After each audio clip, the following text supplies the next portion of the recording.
இந்த காலத்துல கூட தீர்க்கதரிசிகள் இருக்கிறாங்களா இல்லையா? இது ஒரு சிலருக்கு இன்னைக்கும் இருக்கக்கூடிய கேள்வி. தீர்க்கதரிசிகள்லாம் எப்படி இருப்பாங்க? பொதுவா அந்த ராஜாக்களுடைய காலத்துல தீர்க்கதரிசிகள் தேவனுடைய மக்களுக்கு நடுவுல இன்ட்ரோடியூஸ் பண்ணப்பட்ட காலகட்டத்தில் தீர்க்கதரிசிகள் ரொம்ப ஒரு தனித்துவமான வாழ்க்கையை வாழ்ந்துருக்கிறாங்க. அவங்களுடைய அவுட்ஃபிட்டிங், அவங்களுடைய ட்ரெஸ் கோடே இந்த உலகத்தை வெறுத்துட்டு ஒருத்தர் வாழ்ந்தாருன்னா அவர் எப்படி இருப்பாரு?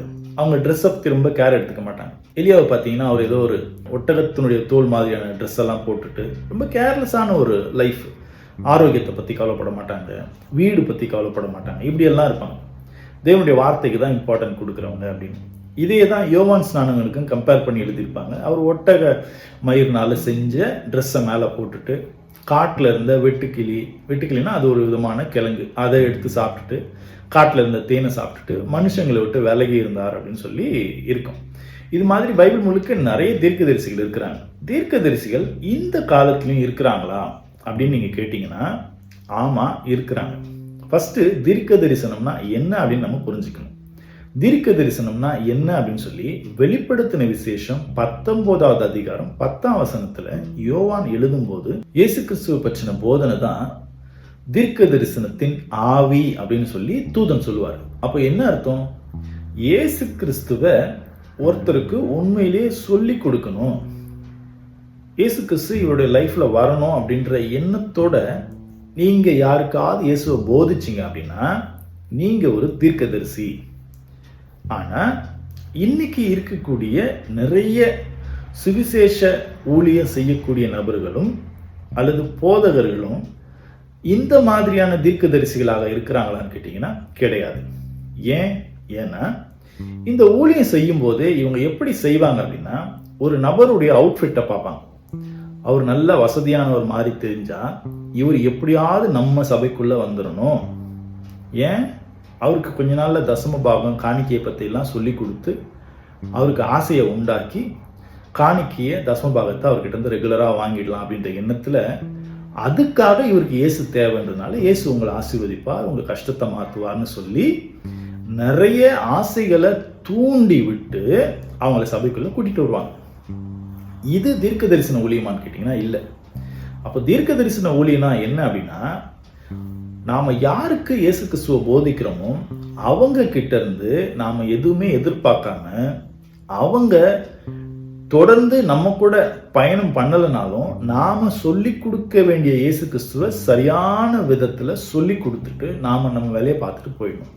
இதைத்தான் பிலிப்பு அப்படிங்கிற ஒரு ஊழியர், கந்தாகை மந்திரி அப்படிங்கிற ஒரு பெரிய ஒரு பணக்கார கவர்மெண்ட்ல பெரிய போஸ்டிங்ல இருக்கிற ஒரு நபருக்கு இயேசு கிறிஸ்துவை பத்தி போதிச்சுட்டு இவர் பாட்டில் இவர் வழியில போயிடுவார். இதுதான் ஊழியம்.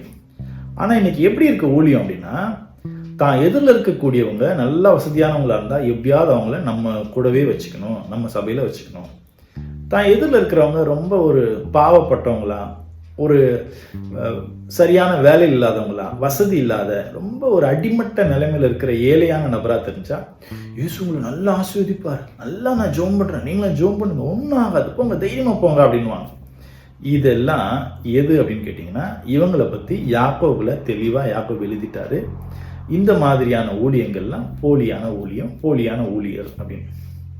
அப்போ இந்த நாட்கள்லயும் தீர்க்கதரிசிகள் இருக்கிறாங்களான்னு கேட்டீங்கன்னா தீர்க்கதரிசிகள் இருக்கிறாங்க. அவங்க எப்படிப்பட்ட தீர்க்க தரிசனத்தை சொல்லுவாங்க அப்படின்னா, இன்னும் 10 நாள்ல உங்களுக்கு ஒரு அற்புதம் நடக்க போகுது, இன்னும் 45 நாட்கள்ல நீங்க அமெரிக்காவுக்கு போறீங்க, உன்னுடைய வெளிநாட்டு கனவு நிறைவேற போகுது, நீ சொந்த வீடு கட்டி நீ இன்னும் பல பேருக்கு கடன் கொடுக்க போற, இப்படி எல்லாம் சொல்லக்கூடியது தீர்க்க தரிசனம் அல்ல.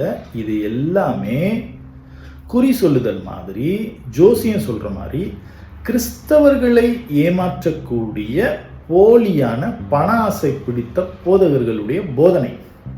இது தீர்க்க தரிசனம் அல்ல, வேதம் இதை ஆதரிப்பதும் அல்ல.